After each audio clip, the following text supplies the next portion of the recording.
ടിപ്പുവിന്റെ ശ്രീരംഗപട്ടണയിലുള്ള summer palace ആണിത്.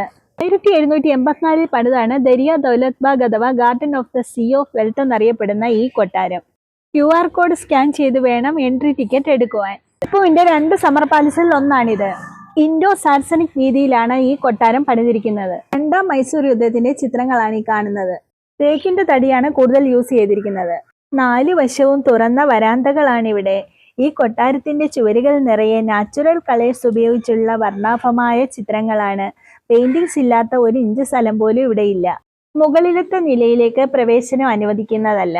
4 Anglo Mysore യുദ്ധമാണ് നടന്നത്. ആദ്യ 2 യുദ്ധത്തിൽ ഹൈദരാലി ജയിച്ചു. പിന്നെ 2 യുദ്ധത്തിൽ ടിപ്പു സുൽത്താൻ തോൽക്കുകയാണ് ഉണ്ടായത്. ആദ്യം ടിപ്പു സുൽത്താൻ തോറ്റപ്പോൾ മക്കളെ 2 കോടി രൂപയ്ക്ക് പണയം വെച്ചു. അവസാന യുദ്ധത്തിൽ കൊല്ലപ്പെടുകയാണ് ഉണ്ടായത്. മക്കളെ പണയം വെച്ചിട്ട് ദുഃഖിച്ചിരിക്കുന്ന ടിപ്പു സുൽത്താനെ നമ്മൾക്ക് ഈ ചിത്രത്തിലൂടെ കാണുവാൻ കഴിയും.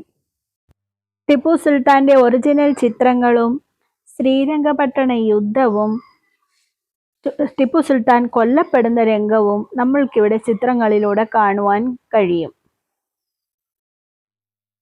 ടിപ്പു സുൽത്താൻ ഉപയോഗിച്ചിരുന്ന പീരങ്കിയും ഉണ്ടകളുമാണ് നമ്മൾ ഈ കാണുന്നത്.